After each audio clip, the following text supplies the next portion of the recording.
Iftooni asitti boossee jirti viidiyoo keessa gasheen jira. Viidiyoo guutummaa isaa haga dhumaatti yoo ilaaltanii hin argattu jechuudha. Hedduu boossee garana nyaattee dhuma irratti immoo miskina wallaa.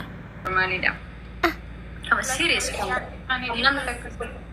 Dhimma takka sirraan qabu dhaggeeffadhu siimee jira. Naafatti dhimma walitti dhufnuun illee hin qabu. Wanna walitti nu fidullee hin jiru. Yeroo waa'ee qorataa dubbatamu sababa simmeetii yookaan miira keessa galtee aartuuf maalidha? Waan hin jaalladhuuf waan hin kabatuuf akka inni tuqamu fedhu. Maaltu isa tuqe yaani? Rakkoo aniiti akka nuti waliin hin hojjenne gochuudhaaf yaadaa jirtu maali? Keessa jedhi maaf hin baatu? Hin ba'u. Dhiiqii yoo ta'e hin ba'u dhugaa hin ba'u. Lakki hin baata. Hin ba'u. Itti fufa walaloon hin hin dhaabbatu. Lakki hin baata. Hin ba'u wanna fedhe dhufa malee. Illikiidha. Kan dura sibira hojjetamee sibira jiru ta'e inni si dhoguu hin danda'u. Hatta manni keessa jirtu keessa namni si dhoguu hin danda'u. Sababni isaa silkiin kan keessa harka jira. Kan kana booda sittiin ergamu hin beeka waan ta'eef hin baatamu hin baatudha keessa. Ilaala ergamuuf dhiisuu. Abidda qabsiisan. Fi kan dura ergamee jiru nan beeka bar hin jira argaa hin ture waan ta'eef kan dura ergame walaloo shammu akkamtu akkas si bira jira. Innis yoo gadhiiste kan duraati. Kan kana booda hin dhufu hin beeka. Ni baatamu jireenya koo keessa hin baatu. Ani jireenya kee keessa hin jiru. Ani jireenya mataa kiyyaa qaba. Jireenya mataa kiyyaa jiraataa jira. Sababni ati ismaa waliin malee walaloo dhagaye. Kuusuti obboleetii kee qaali obsi relax ishee obsi baalla. Bishaan fudhuu kottu bishaan fudhuu koosii qabbaneeffa ati qorataa ati amma obboleetii kiyya ila wanti na guuttise tokko yoo jiraate yaani ilma namaatiin jijjiirama kan jijjiirame rabbii tokko jaala wanti haala ta'a inni jalqaba ittiin ture ani dhugaa rabbi dubbachuuf namni tokko waan haasa'u miti karaarra darbe dhiirumaan itti fakkaatu namni biraa jechuudha. Bakka jiste onnee koo guutuu isatu mo'atee jira. Ni beekta jaalala sirriitti beekta wanta jaalala waan jaalala nama godhus sirriitti namni jaalala hin beekne hin jiru jaalattee argitee ta'ee yaada. Otoo durseenetti himi biiftuu waan akkanaattu jira nama akkana walii haasa'utu jira si ta'a yookaan waliin deemna wayi dammoo bakka jedhee akka amma jedhu kana otoo jedhee natti miti innillee uf amansiisa. Anis uf amansiise bakka irraa uf qusadhaa hin deema uf miidhaa hin deemu si galteemi amma jeelaan ga'ee ishee wajjin waan xumuree ka'ee dhufee nam onnee firiyummaa naan jedha barsan waggaa afur guutuu maatii koo icciitii wayii sirriitti himaa. Namoonni wayii dhaqanii maatii koo gaafatan haasaallee sirriitti dheeressa dhiifama naa godha. Maatii koo nuu kenni intala mucaa kan kee jedhanii abbaa koo gaafatanii jennaan abbaan koo bilbilee na gaafate. Biiftuu naan jedhe wayyiin jedhe mucattii kiyya namni si gaafatu jira akkana nuuf ni kan nuuf godhi naan jedhanii naan jedhan abbaa kiyya nama jaaladhe qaba ijoollee akkana fageenya irra jiranii jedheen ni kan nuuf gootanii yeroo dhiyoo keessa akka waliin dhufu inni gara kiyya dhufiinsaadha kan waliin gallee ni jirudha. Ishi maatii kiyya nama maalumaan jedhanii barmaatii koo zayitti maal jedhee deebi'ee dubbadhaa. Rakkoo kana. Miskina wallaa. Amma taragaggee kaatesi wanti hunduu eebboo waan ta'eef carraanaa kenninan dubbadha. Hojii keenya Ilaali ijoolaa imimmaan qabachuu boossee dhugaa rabbi. Amma manni koo mana boo'ichaa ta'e emoojii boo'ichaatiin guutaniiru ijoollee. Gaayis illaa aleekum tiktookii gubata emoojii boo'ichaa kanan baay'isinaati. Amma kan keessa dhaamu dhiisee karaktara yoo uummatame in eeyyamtuu dooktar Sa'anaaf isa xumuramee qoe. xumuraa bakka ilamma biqiltuun waliigallee irra biqiltuu wajjin karaktara biraa uumuu irratti mormii hin qabu. Kan maqaan keessa hin jiru maqaan biqiltuus hin jiru intala takka yookiin biiftuu ta'uu dandeessi yookiin simboo ta'uu dandeessi yookiin sabboottoo yookiin sabboona. Even maqaan yuunik ta'ee namni hundarra walii galuu fi loogii hin qabne.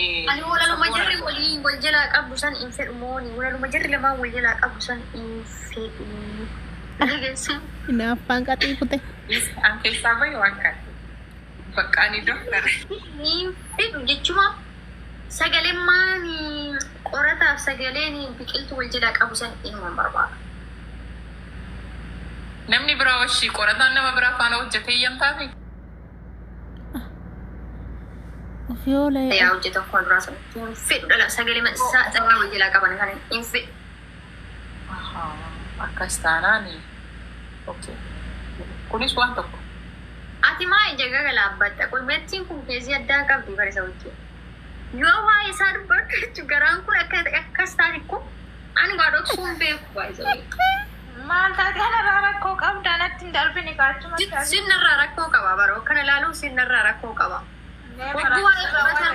Waa'ee keessi kan kee miirri kee ofiin to'achuu hin danda'u. Maaliif obbola kan jettu garam deemi?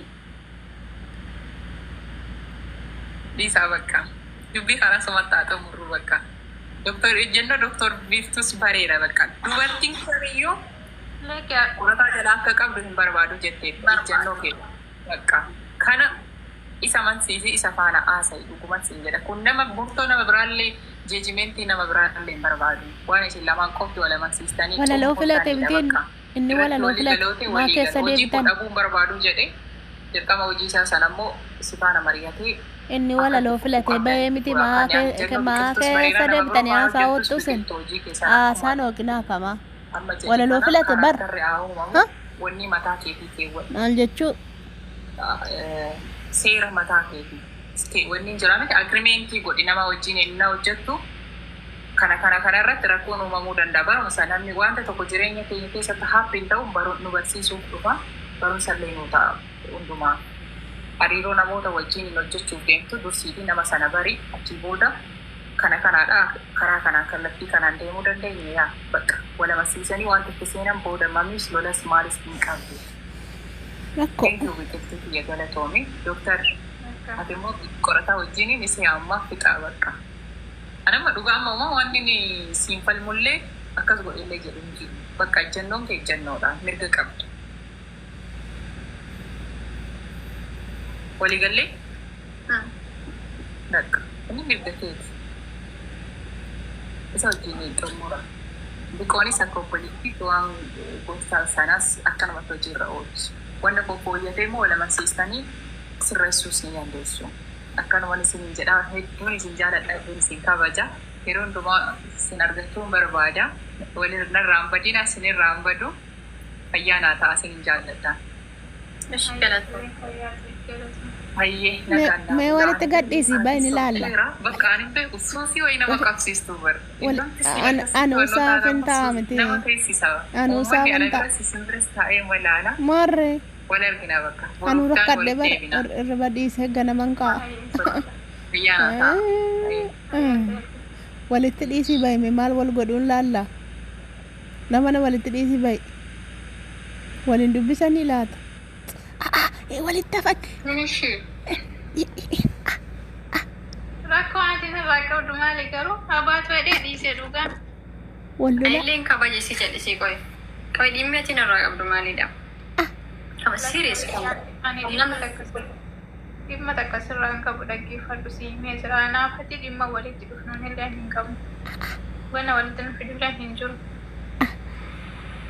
Jireenyi keenya yeroo waa'ee qorataa dubbatamu sababni simmeetii yookaan miira keessa galtee aartuuf maalidha? waan hin jaalladhuuf waan hin kabajuuf akka inni tuqamu fedha. Jaalal maaltu isa tuqe yaani? Rakkoo aniiti akka nuti waliin hin hojjenne gochuudhaaf yaalaa jirtu maali? Yaani sagalee dhalaa akkas. Hariiroon keenya akka hariiroo obbolummaa ta'e sirriitti ni beeku. Wanni biraa Obboleettii si waliin dhalatte maaf hin ta'in sagalee isaa wal jala qabdaa hojjettuun barbaadu. Sorry.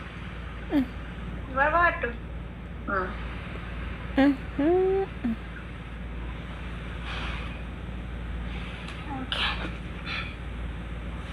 Amma Ati namni biraa hin jiru moo sababni ati isa malee dalagaa hin dalagu jettuuf maali?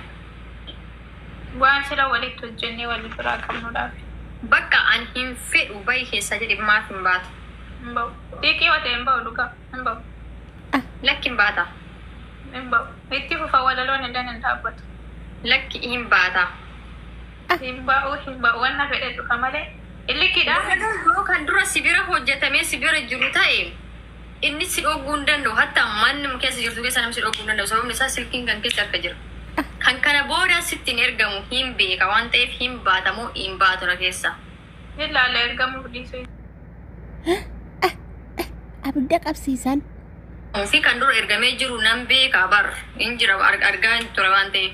Kan dura ergame walaloo shammu akkamtu akkas si bira jira. Innis yoo gadhiiste kan duraati. Kan kana booda hin dhufu hin beeka. Ni baatamu jireenya koo keessa hin baatu. Ani jireenya kee keessa hin jiru. Ani jireenya mataa kiyyaa qaba. Jireenya mataa kiyyaa jiraataa jira. Sababni ati isuma waliin malee walaloo walaleessuu jettuuf maali bakka kun dhuunfaa kan keetti kaate gadhiisaatu baay'eetu jira. Akkasitti maaf hin hojjettu?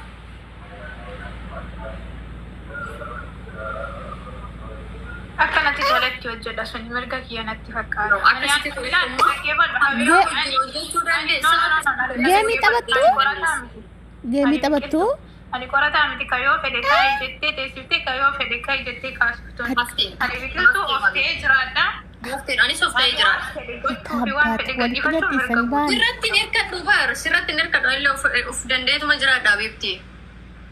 Jechuun anaa jechuun dandeessu kana godhi sana godhi jettee. Naa jechuun dandeessu mirga illee ittiin qabdu. Walaloo duraa gadhiisuu ni dandeessa. Ka amma booda gadhiisuu baffisu hin dandeessu. Nama na dhorku laata. Anumaati ilaaltona si dhorkuu danda'a. Yoo inni walaloo san sitti ergee samiirraa gadi buusu kan duraa garuu si harkaa eenyullee fuudhuu hin danda'u. Kana bira jiru sin gadhiifama ka isa bira jiru sin dhufa jechuudha. Hin dhufu. Ka isa bira jiru kan dhufne 100% itti amana hin dhufu. Kun ammayyuu takka dhufe si agarsiisa.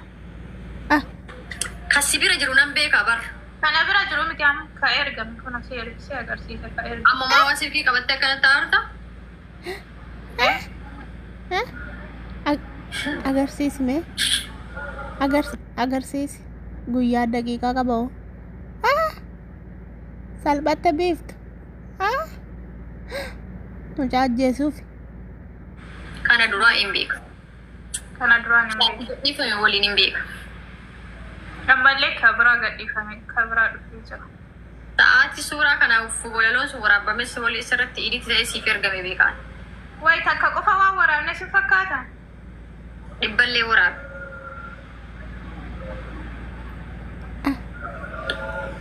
Iddoo walitti gadhiiftanii maa deemtanii wal fixxii? Kottaa addaan qabaa gaa'ee. Wallaahi ammala. Ani laa illikiin takka natti mi'ooftii miti natti mi'ooftii. Nu xiiqii jaalannaa. Sila moonni yaada. Dubarteen jirtu malee waan akka xiiqii jaalannu hin qabnu nu baasame. Miilaan nama deemee biyya san dhufuu danda'uudhaan yoo xiiqii keessa seenu. Ahla wasaahan habiibti ani dirree xiyyaaraa dhaabbadhee si keessummeessuudhaaf qophii si qeebaluudha. Aayaa. Wallah. Okay. Nama biraa miti anuma dhufee si qeebalaa jirti. Okay. Mulee hin amire. Biiftu taa'e namni mataa gadi qabatu hin danda'amu taa'e biiftu. Si ajjeefte laa biqiltuun. Ababaa 11 kaayes. Ati xiqqoo fakkaattaa. Nama garaagaraa